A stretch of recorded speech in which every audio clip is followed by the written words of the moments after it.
I called Donald Trump on the telephone and I couldn't get him on the phone. He just would not answer my phone call. He'd always promised to, but he didn't do it. And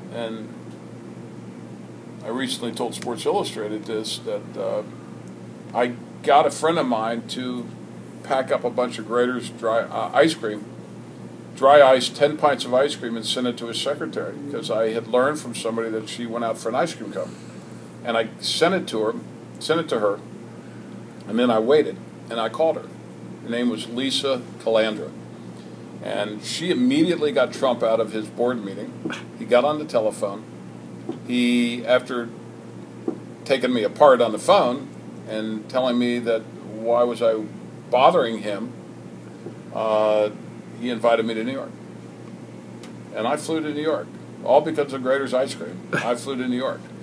And I moved in the Grand Hyatt Hotel. I had no money, really to speak of. And I ended up closing a deal with him 3 months later to sell him to New Jersey Generals for $8.5 million. I became president of the team. I became his right-hand man. I became the source closest to Trump, as they call me. He called me Youngblood Hawk. That was my nickname. He gave me a wing to go out and build an entertainment and sports empire with him. And he was at that moment, he was the most important person in New York City. Everybody came in and saw Trump, and he and I were as close as you could possibly be. As close as you could possibly be during the day that he was building his empire.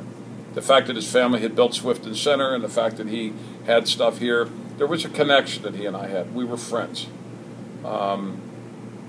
He trusted me, and I found him to be the shrewdest, most studied guy I'd ever met.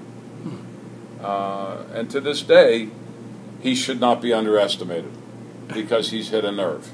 And the nerve he's hit is no different than the nerve we're hitting. It's the fact that politicians should not be allowed to direct voters, but voters are smart enough to make the decision for themselves.